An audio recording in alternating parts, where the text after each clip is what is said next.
Hello there and welcome back to Brambleberry. We are inside the camper today. It's a rainy day and I've got a little project here going I thought I'd share for those that it might be helpful to see. So we've been having some issues with our furnace, specifically with this device here, which is the thermostat. What it's been doing to us is shutting down and not kicking back on, and so it will get colder and colder and colder. If we're here and we notice it happen, all you have to do is like turn it off and then back on, and then it works again. Does it randomly. But the problem is when we're not here, if it's below freezing outside, we could get frozen pipes and the like. So this is something I need to fix. I did a little bit of research on this, and apparently with this particular model of thermostat, it's a Dometic, if you're wondering. This is kind of something that's been happening that I've seen online with some other people too. So I'm pretty sure that's what the problem is. Maybe it's not, but anyway, rather than replace this guy, I decided to go for a different option, and I'll show you what that is. So this is what I'm replacing that one with. It's the Micro-Air EasyTouch RV thermostat, and I'm not affiliated with Micro-Air at all. I'm just showing you the product that I'm putting in here. This is Wi-Fi enabled and Bluetooth, which is going to be very handy for us when we're away from the camper. Right now we've got this guy here hooked up, which is our Genie Wi-Fi enabled temperature and humidity sensor, so at least we can keep tabs on the RV when we're gone. But this is going to be better because we can actually control the thermostat while we're gone too. So I went back and forth about getting that Micro-Air to replace this because the Micro-Air is quite a bit more expensive. It's a lot more functional too. There's a reason why it's more expensive. This guy here runs in around the $50 range. The Micro-Air, $250 I think is what it was. We decided that rather than pay $50 for one of these that may or may not do the same thing, since they seem to have a history of that, we'd rather replace it with something else. Now, that Micro-Air, it should be a direct replacement for the Dometic here. If you go on Amazon, they sell the Micro-Air on Amazon, which is where I got this one. But it's really hard on there to figure out what model you need because they make it to fit specific thermostats for RVs. So instead of trying to figure out on Amazon, if you go to their website, you can order through their website, obviously. But if you go to their website, you can put in what thermostat you have in your RV, and it'll tell you exactly what replacement you need from Micro-Air. And that's what I did. I went to their website, figured that out, and went back to Amazon and looked for that specific code or that model number that goes with that thermostat. So if you're doing it, do it that way to make sure you get the correct thing. Hopefully I did get the right thing. I haven't put it in yet, so we're gonna find out now, and I'm gonna bring you along and show you how to replace this. So first off, we'll just do a real quick unbox here on this one. Got the typical paperwork here, icon reference chart. Got some screws and such. And then the actual thermostat here.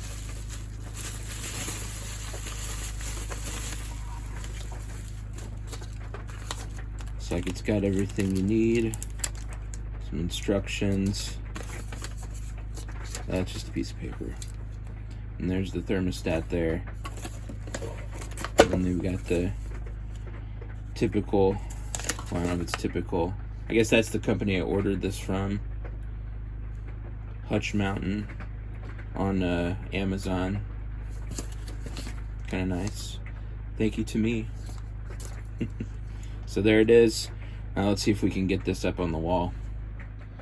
So in reading this, they're very adamant about not opening the thermostat cover on this new one. So apparently you put the screws in and then it just slides down onto the screws. So that's nice. And it should, from what I've read, just be able to plug in using the connection that this has. Anyway, that's important. That's why it's important for you to get a thermostat that matches your current thermostat so that it functions with everything properly. So another side note on this, I did look into putting a residential thermostat into this, like when you go to Lowe's or whatever and buy, and I did see that it is kind of possible, but you don't retain the functionality of your unit necessarily if you do, because RV units have a high and low fan speed and residential units don't have that. So you have to, if you do that, you have to install an external switch. They also run off a different power. Residential units usually run off 24 volt power. This one runs off of 12 volts. So if you did get a residential one, you'd have to get one that was battery operated, and you would have to rig up a separate switch, and I didn't want to do all that. So it was worth it to me to pay the extra money to get this one and have it be Wi-Fi connected. That was the other thing. Most of the Wi-Fi connected smart thermostats, they don't have battery operated ones because they have a higher power consumption. So you would have to somehow rig up 24 volts to them to get them to work. And I don't want to do all that. So that's why I went with this one. The first thing you should do is pull the fuse in your fuse box for the furnace unit. That way you don't have power to the thermostat. So as you can see, nothing's lighting up now, so let's pull that off of there. This particular one has Phillips head screws in here, and then there's little bitty screws in here that are holding those wires on, so those are going to have to come off as well.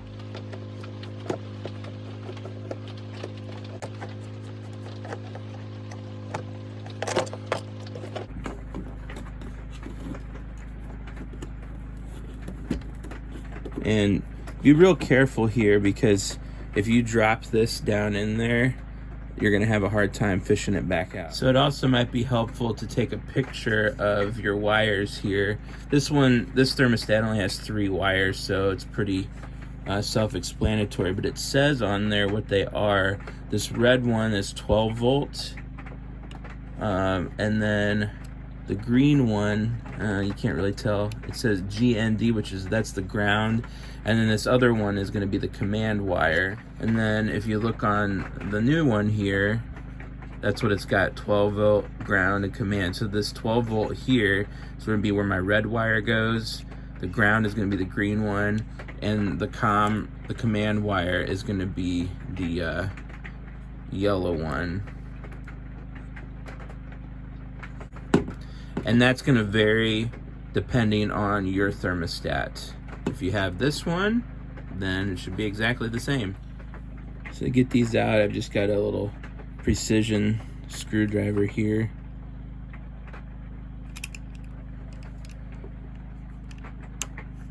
Loosen it up.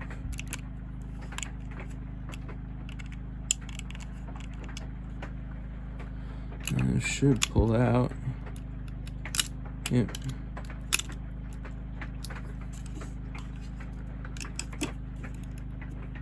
There they are.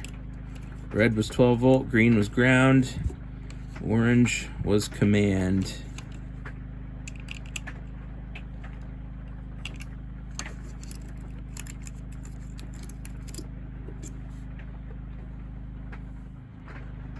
Alright, so on the back of this new one, you got your 3 holes like I talked about.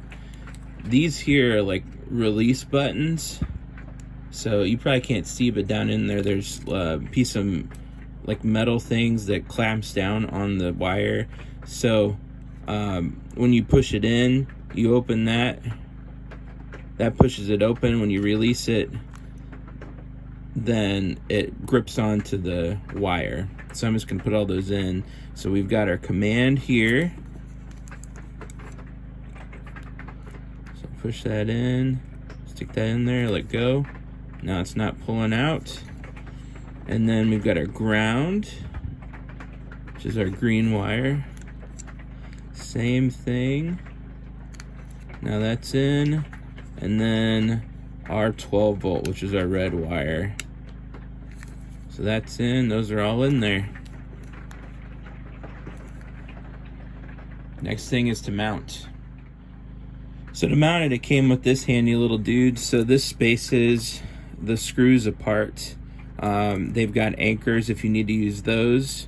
I probably will use them on this wall, but that'll show you where to put your anchors into the wall, and then you just screw it down in there, and then this unit will slide right on top of those.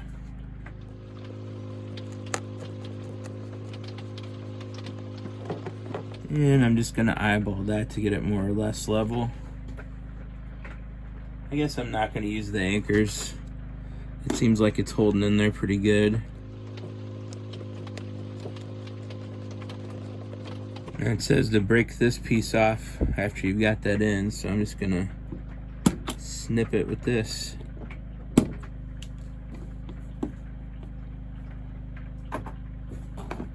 I'm gonna feed this back up in there.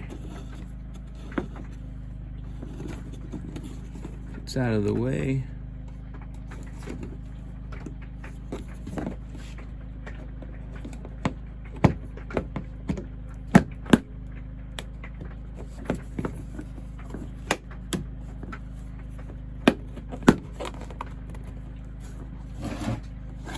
There it is, all mounted up.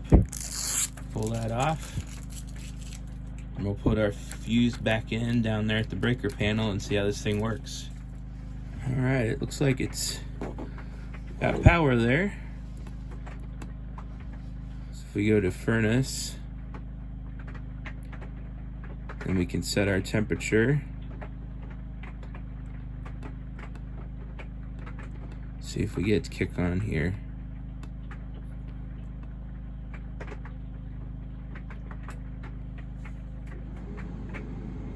There it goes. All right, and just to make sure, we're gonna try the air conditioner and see if that's working.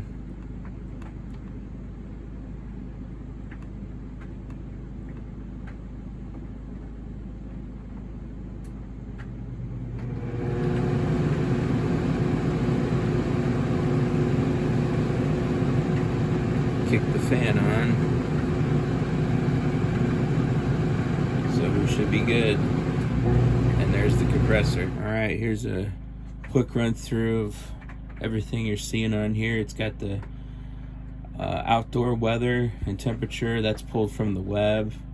Your Wi-Fi network signal strength would be here, and whether it's connected, it's green if it's connected. If it's red, it's not.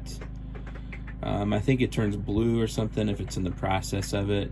You've got your information here about the status of your thermostat. This is your current temperature. If you go up here, this is all your settings. You can turn the fan off and on and change it to high or low. You can do cool, furnace, or auto, where it switches back and forth. Settings are down here. If you need help, if you click that, it gives you a QR code which sends you to their website that has troubleshooting guides, all that kind of good stuff. Day or night, I'm not sure what that does. I guess it's just setting what it is right now. I don't know about that one. You can set a schedule if you would like. This enables or disables the schedule. The temperature adjust, I believe, adjusts the temperature that this is registering, which I'm probably going to do, because if you notice, it's showing 73 right now, and my other thermostat, or my temperature sensor here, is showing 67. And we had that issue with this other thermostat, that there was a pretty big discrepancy here, so I think I'm going to put that down to where it actually matches, and then we should be able to get a more accurate reading here, hopefully, for what we're feeling. You can restart the system there. This calibrates your touch screen if stuff seems like it's kind of off. You do that. This is your Wi-Fi info that shows you if you're connected and all that good stuff. Bluetooth reset. So this works via Bluetooth or by Wi-Fi. You have to connect to Bluetooth first, and then you set up the Wi-Fi parameters through the app on your phone. You can adjust the brightness here for when it's asleep and when it's active. Histories is going to show this sets a gap for when it turns off and on. There's a 2-degree gap right here. It gives you an example. If you have the set point at 68, the heat gap is 3. That means it's going to turn on the heat when the inside temp is 65 and off when its inside temp is 69. So you can adjust all that. You can reset everything there. Switch between Fahrenheit and Celsius. And not really sure what these are here. I think it might have to do with heat pumps. And then you got your setup stuff here, and that's all like technical things that you're probably not gonna fool with. And then home, away sets to whether you're home or here, and that has to do with your schedule. If you have it set up, kind of override your schedule, and then that takes you back to the main, and that should be all the settings. Yep. And of course you can adjust all this on the app as well if you're connected via Bluetooth or Wi-Fi. So that is a overview of getting this thing all set up and how all the things work, all the settings work. One thing I didn't do was take you through how to set it up on your Wi-Fi or Bluetooth or all that.